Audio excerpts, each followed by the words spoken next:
الحمد لله وكفى وسلام على عباده الذين اصطفى أما بعد فأعوذ بالله من الشيطان الرجيم بسم الله الرحمن الرحيم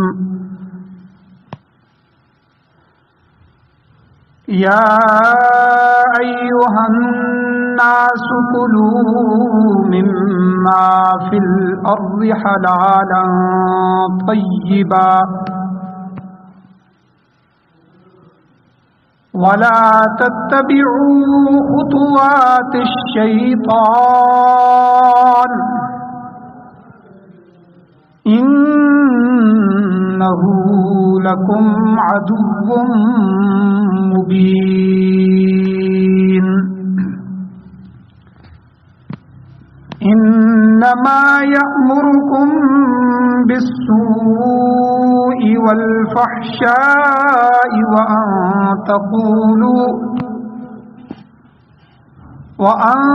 تقولوا على الله ما لا تعلمون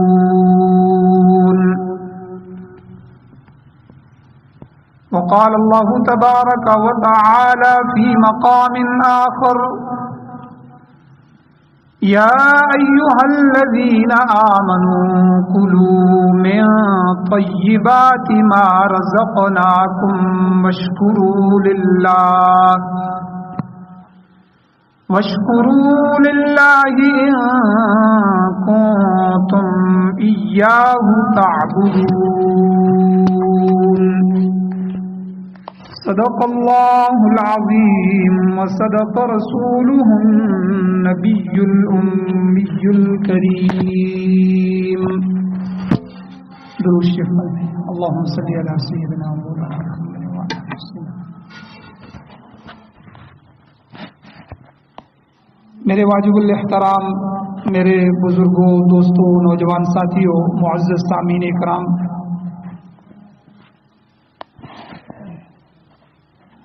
گزشتہ جمعہ صحت کے متعلق اللہ تعالیٰ نے قرآن و سنت کی روشنی میں، شریعت کی روشنی میں جو ہمیں ہدایات دی ہیں، اور نبی علیہ الصلوۃ والسلام نے احادیث مبارکہ کی صورت میں اور اپنی عملی زندگی کے ذریعے جو ہمیں سنہری اصول عطا فرمائے ہیں، ان کے متعلق گفتگو ہو رہی تھی، اور چند اصول گزشتہ جمعہ بیان ہوئے. اسی سلسلے کو آگے چلاتے ہوئے اس کی دوسری نشست اس جمعہ میں بیان کرنی ہے. خلاصہ یہ ہے پچھلے گزشتہ جمعہ کے بیان کا کہ صحت ہے تو عبادت ہے، صحت ہے تو کام کاج ہے، صحت ہے تو سکون ہے، صحت کے ساتھ ساری بہاریں ہیں. پہلی چیز یہ بیان ہوئی تھی کہ صحت خدا کی عظیم نعمت ہے اور خدا کی عظیم امانت بھی ہے. اس کی قدر کرنی چاہیے، اور اسلام ہمیں حکم دیتا ہے کہ اس کی حفاظت میں کبھی بھی غفلت اور لاپرواہی نہیں برتنی چاہیے. اور اسی طرح دوسرا اصول یہ بیان ہوا تھا کہ ہمیشہ خوش اور خرم رہنے کی عادت ڈالیں، حشاش بشاش رہیں، کسی چیز کی ٹینشن نہ لیں، چاقو چوبند رہیں. تو یہ خوش باشی، خوش اخلاقی، مسکراہٹ کا تبادلہ، یہ اسلام کا حکم ہے کہ مسلمان جب مسلمان سے ملے تو السلام علیکم ورحمۃ اللہ وبرکاتہ، اور وہ بھی آگے سے اسی خوشی کے ساتھ وعلیکم السلام ورحمۃ اللہ وبرکاتہ. اے میرے بھائی، تمہارے اوپر اللہ کی طرف سے سلامتی ہو، اللہ کی رحمتیں تیری طرف متوجہ ہوں، اللہ کی برکتیں تیری ہر چیز کے ساتھ شامل حال ہوں۔ اتنی بڑی عظیم دعائیں،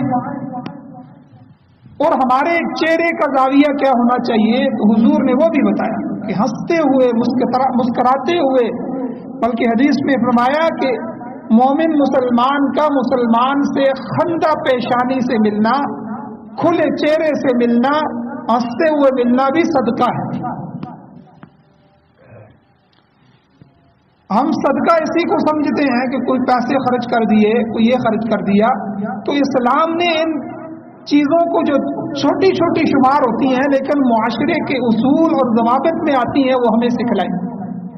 راستے سے پتھر پڑا ہوا دیکھا تو پتھر کو سائڈ پہ کر دیا کہ نہ جانے کتنے بچے گزریں گے تو اس کے ساتھ زخمی ہوں گے، کتنی سواریوں کے نقصانات ہوں گے، کتنے پیدل چلنے والوں کے لیے یہ پتھر ایذا اور تکلیف کا باعث بنے گا۔ تو حضور نے فرمایا راستے سے ہر تکلیف دہ چیز کو ہٹانا بھی صدقہ ہے۔ کتنا وسیع اسلام ہے۔ تو یہ صحت کے لیے بہت زیادہ ضروری ہے۔ مسکراہٹ، زندہ دلی، خوش باشی، خوش اخلاقی، خوش دلی، اس سے زندگی آراستہ ہوتی ہے، اس سے زندگی پرکشش ہوتی ہے، اس سے زندگی صحت مند ہوتی ہے۔ اور اس کے مقابلے میں نے پچھلے جمعہ بیان کیا تھا، جو چیزیں ہیں وہ سب شریعت نے حرام قرار دی ہیں۔ غصہ شریعت نے منع کر دیا، غم شریعت نے منع کر دیا، رنج و الم کے جتنے جاہلیت کے طریقے تھے، اپنا سر پیٹنا جاہلیت کا طریقہ تھا، سر میں مٹی ڈالنا، سینہ پیٹنا، ٹھیک ہے، دہاڑے مارنا، رجزیہ اشعار کہنا، یہ سارے شریعت نے غم میں منع کیا۔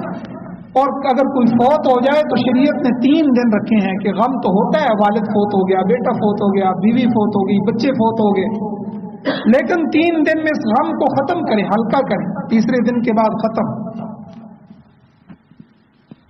اسی طرح فکروں میں لگ جانا، ہر وقت فکر ہی فکر، حسد، کینہ، بغض، جلن، بدخائی، تنگ نظری، مردہ دلی اور دماغی الجھنیں، شریعت نے ان سب کو منع فرمایا کہ یہ اخلاقی بیماریاں ہیں، اور اخلاقی بیماریاں روح کو ختم کرتی ہیں اور جسمانی بیماریاں جسم کو ختم کرتی ہیں۔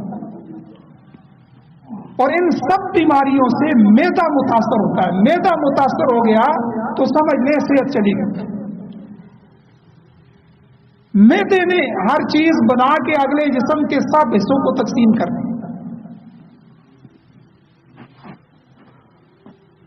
اس پر میں نے ایک واقعہ بھی بیان کیا تھا، اور ایک اور واقعہ بھی آتا ہے کہ حضرت عمر رضی اللہ تعالیٰ عنہ نے ایک بار ایک نوجوان کو دیکھا کہ جو مریل چال چل رہا تھا، جیسے آدمی گر رہا ہو، تو آپ رضی اللہ تعالیٰ عنہ نے اس کو روکا اور پوچھا بھائی کیا تمہیں کوئی بیماری ہے؟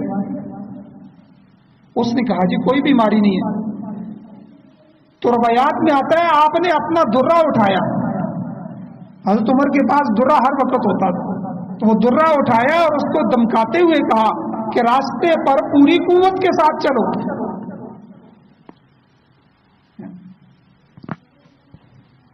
اور پھر حدیث مبارکہ بیان فرمائی۔ حضرت عمر رضی اللہ تعالیٰ نے فرمایا کہ نبی علیہ الصلوۃ والسلام ہمارے آقا جب راستے پر چلتے تھے تو نہایت جمے ہوئے قدم رکھتے تھے، جمے ہوئے قدم، اور اس طرح قوت کے ساتھ چلتے تھے کہ جیسے کسی نشیب سے اتر رہے ہیں۔ جب آدمی کسی پہاڑ پہ چڑھتا ہے تو اس کے چڑھنے کا انداز اور ہوتا ہے، لیکن اترتا ہے تو اپنے پاؤں کو قوت کے ساتھ زمین پہ رکھتا ہے اور اپنے جسم کو پیچھے اٹھا کے اترتا ہے کہ کہیں میں آگے لڑک نہ جاؤں۔ تو فرمایا حضور اس طرح طاقت کے ساتھ قدم رکھتے تھے اور قوت کے ساتھ اترتے تھے۔ پھر مثال بیان فرمائی کہ جس طرح کوئی آدمی نشیبی زمین پہ نیچے اتر رہا ہو تو اپنے آپ کو سنبھال کے طاقت کے ساتھ قوت کے ساتھ اترتا ہے،